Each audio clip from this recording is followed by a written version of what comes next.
आज हम जिस विषय पर बात करेंगे वो है ईर्ष्या। जी हाँ, किसी की सफलता या सुख देखकर पहला भाव क्या जागता है हमारे हृदय में? किसी पुरुष को सुंदर पत्नी या किसी स्त्री को सुंदर पति प्राप्त होते हैं, बड़ा वाहन या कोई सम्मान प्राप्त होता है, तब हम अवश्य आनंद तो प्रकट करते हैं, किंतु क्या हृदय नहीं कहता ये सुख या सफलता अथवा ये वस्तु दूसरे को नहीं मिलती तो हमें सुख होता है। उस सुख या सफलता पाने के लिए हमने कभी प्रयत्न भी नहीं किया। उस वस्तु की इच्छा तो दूर, हमने उस वस्तु का स्वप्न भी नहीं देखा, फिर भी मन ईर्ष्या से भर जाता है। हम दूसरों का दुख देखकर आनंदित होते हैं और दूसरों का सुख देखकर दुखी हो जाते हैं। हम अपना सुख भोगना छोड़ ईर्ष्या के कारण व्यर्थ ही दुख माथे पर उठा लेते हैं। तो ये ईर्ष्या क्या है जो बिना कारण हमारे सुख का भोजन कर जाती है? इतना तो हम जान गए कि ईर्ष्या हृदय का गुप्त भाव है। हम लाख समझते हो कि ईर्ष्या उचित नहीं, फिर भी ईर्ष्या जाग जाती है। उसको अंकुश में रखना भी असंभव सा है, क्योंकि निरंतर हृदय में रहती नहीं। ईर्ष्या से छूटने का केवल एक मार्ग है कि ईर्ष्या की जड़ से हम परिचित हो जाएं।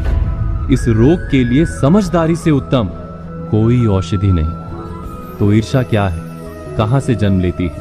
क्या आपने कभी इस पर विचार किया है? हमने आपसे पूछा था कि ईर्ष्या क्या है, कहां से जन्म लेती है? जब किसी को कोई सुख, कोई सफलता या कोई वस्तु प्राप्त हो जाती है तो वास्तव में उसका जीवन बदलता है, समाज में उसका स्तर ऊपर उठता है। वस्तु छोटी सी ही क्यों ना हो, कम से कम लोग उसका अभिनंदन अवश्य करते हैं। कुछ समय के लिए वो निकट के समाज, परिवार या मित्रों की मंडली का केंद्र बनता दिखाई देता है, और ठीक उसी समय समाज, मंडली या परिवार की दृष्टि हम पर नहीं रहती। दुख का कारण यही है कि हमारा महत्व हमें कम होता दिखाई देता है। क्या ये सत्य नहीं? हम बात कर रहे थे कि जब दूसरे व्यक्ति को कुछ प्राप्त होता है तो हमारा समाज, हमारी मंडली या हमारा परिवार हमारी तरफ देखना बंद कर कुछ समय के लिए दूसरे व्यक्ति की ओर देखने लगता है। यहीं से ईर्ष्या का भाव हमारे हृदय में जागता है। हमारे मन में सदा ही ऐसी इच्छा क्यों रहती है कि सब हमें ही देखें, कि अपने समाज के केंद्र में हम सदा बने रहें। समाज के केंद्र में बने रहने से प्राप्त क्या होता है? विचार कीजिए, जब तक समाज के केंद्र में हम हैं, हमें प्रतीत होता है कि हम महत्वपूर्ण हैं। हमारा जीवन व्यर्थ नहीं, निकट के लोगों के लिए सार्थक हैं हम। वास्तव में हमारी सार्थकता, हमारा महत्व हम सदा ही दूसरों की दृष्टि से नापते हैं, किंतु समाज की दृष्टि में तो परिवर्तन होना ही है। समाज हमारी ओर देखे वो समाज का उपकार है, हमारा अधिकार नहीं।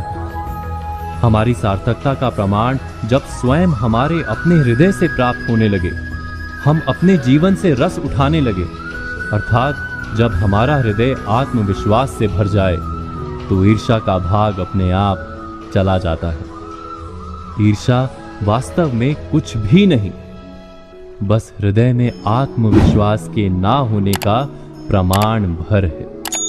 विचार। दोस्तों, उम्मीद है कि आज हम सभी ने बहुत कुछ सीखा होगा।